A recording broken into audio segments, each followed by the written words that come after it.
Explorer, thanks for joining us again, and if you're welcome back to our channel. If you are new here at the Explorer, we go beyond borders to bring you inspiring content and also some very educating information. Today we are reviewing the country of Zimbabwe. For those of you who don't know Zimbabwe, by the end of this episode we shall look into the characteristic of this amazing African country, why the former Rhodesia to Zimbabwe today has transformed. Also, we will look into its economy, the characteristics that make this country different from other regional countries within the African continent. So without any much delay, we should just go straight into it. With regards to Zimbabwe, Zimbabwe is a landlocked country in Southeast Africa. It is separated from Zambia by the Zambezi River. The Limpopo River itself forms part of the border with South Africa. It is bordered in east by Mozambique and also in the west by Botswana. The Namibia, Zambia and Botswana 3-point at the town of Kazungula. It lies about 100 meters from the Zimbabwe border, and such Namibia almost borders between. Also, with an area of just over 390,000 kilometers square, if you compare this, it's about half the size of a country like Turkey, or you could say that it's slightly larger than a different state in the United States. In this state, we are looking at the state of Montana. Zimbabwe was formerly known as Rhodesia. It declares independence from the United Kingdom in 1963, but was only recognized that was in April of 1980. Zimbabwe has a population of just over 14 million people, and most commonly spoken languages are English, Shona, and Dembele. If you are new here, we encourage you to subscribe and share our videos to your different network. Moving ahead to understanding this interesting African nation, as of 1961, a constitution was formulated that favored whites in power. In 1965, the government unilaterally declared its independence, but the UK did not recognize the act and also demanded more complete voting rights for the black African majority in the country, then called Rhodesia. The United Nations sanctions and guerrilla uprising finally led to the free elections in 1979 and the independence of Zimbabwe at the time in the 1980s. Then Robert Mugabe, the nationalist first prime minister, was country's only ruler as president that was since 1987, from independence until his resignation as of November 2017. His chaotic, some would point out, land distribution campaign, which is a topic for another day, which began in 1997 and intensified after 2000, caused an exodus of white farmers, crippled the economy, and also ushered in widespread shortages of basic commodities at the time. But Zimbabwe has transformed. The country is moving forward with the transition of a new government to the new president at the moment. They are taking some interesting reforms to see how they can move this country to a whole lot of ways. Zimbabwe is having some other developmental issues that they are working on to see how they can put the country back on track. Also, moving ahead, Zimbabwe's economy depends heavily on its mining and agricultural sector. It is also worth noticing that Zimbabwe has a GDP of just over 21.44 billion US dollars, if you put that into perspective. And also, following the contraction from 1998, moving back, Zimbabwe has moved forward as of 2008. The economy recorded really growth rate at the time, and that was about 10%.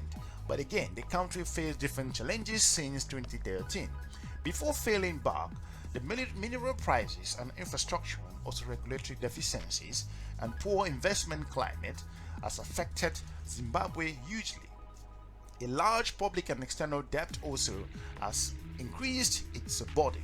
The extreme high government wage expenses impeded, also affected the country in different ways, and also poor economic performance. But we are looking at the new president and how they are trying to transform the whole system in the nation to bring Zimbabwe to where it used to be in a couple of years ago. Again, until early 2009, the Reserve Bank of Zimbabwe routinely printed money to fund the budget deficit that affected Zimbabwe, causing hyperinflation. Adoption of a multi-currency backed in 2009 in that time, where Zimbabwe was moving forward, allowed currencies such as Botswana Pula, the South African Rand, and the United States US dollars to the point that to be used locally, reduced inflation below 10% actually, but again, as part of the government's effort to boost trade and attract foreign investment, all of the different currencies like Chinese pound, Indian rupees, Australian dollars, and also Japanese yen were accepted into the country as legal tender in Zimbabwe. Those transactions were predominantly carried out in the US dollars and the South African rand. If you are new to our channel, we will encourage you to subscribe and share our videos to your different network. Understanding the system in Zimbabwe in terms of its government structure, Zimbabwe's government system is a full presidential republic, and also the chief of state and head of the government is the president.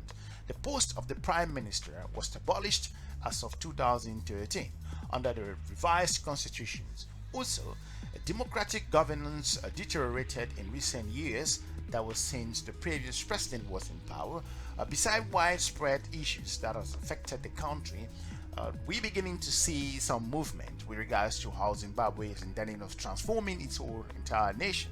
The country is doing business with different countries. Its geographical location, we've pointed out, is a landlocked country. Also, Zimbabwe has some natural resources which include coal, chromiums, and also asbestos, gold, nickel, and also copper are some of the different mineral resources that this interesting African nation has. Zimbabwe has come a long way. Its turbulent history over the years, mining is a very important part in its export, and the country does also export things like platinum, cotton, tobacco, gold, ferroalloys, and also textiles and clothing.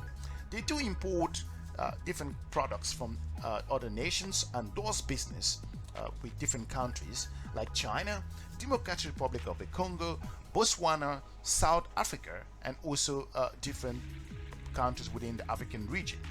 Understanding Zimbabwe a little bit more, for those of you who plan to visit Zimbabwe, there are different places you could see when you go to this African nation.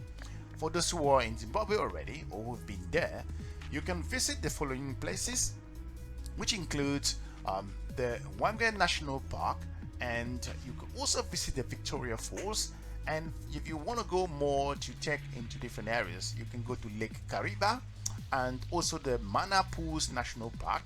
And if you also would like to know more, you've heard about the city of Bulawayo, and for those of you who want to know a little bit more with regards to the Zimbabwe monuments, the Great Zimbabwe National Monument is something that will be interesting for you to visit, and the Matobo National Park and the Chimanimani National Park are some of the areas that could also interest you.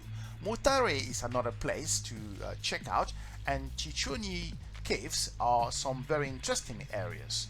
If you are new to this channel, we will encourage you to subscribe and share our videos to your different network. Zimbabwe has emerged. The transition from the former president and different system and the political instability that we all knew a couple of years ago plagued Zimbabwe's position in the world. But again, there's been transformation. There's been a whole lot of new policies in place, and we all are looking to see the momentum that the new president brought in to transform this amazing African country. Zimbabwe just has its own challenges, internal issues with regards to social infrastructural issues, and also turbulent economic past. Unemployment and other things are some of the areas that we are expecting that Zimbabwe would move forward. There are different areas also talking about the different characteristics of this interesting African nation. Zimbabwe has been known to have a strong education system over the years, but again, the inflation and other economic turbulence that's affected the country. the African universities and the private Pan-African institution nations like the Methodist Religious Institute are some of the places. University of Zimbabwe has been a cradle of education in the African continent. Also, the country has a huge history. For those of you who plan to visit, we would encourage you to check onto those different characteristics we've pointed out. Hopefully, we've been able to inform you with regards to Zimbabwe. If you plan to visit Zimbabwe in the near future, we will encourage you to check out the requirements. We all will be looking at to how COVID is going to be affecting, or if it's affected Zimbabwe's momentum prior to this current crisis. But again, hopefully Zimbabwe can pick its pieces together and piece up itself to emerge and become part of the world of nation. For now, thanks very much for watching The Explorer. Hopefully we've informed you. If you feel that we were spot on with regards to Zimbabwe, we would like to hear from you. If you feel that there were things we left out, we would also like to hear from you in the comment section. We encourage you to watch our other episodes with regards to our travels, to review African countries, and also some human interest stories. Thank you very much for watching The Explorer. We shall be meeting you soon in our next episode. So have a good day. Bye-bye.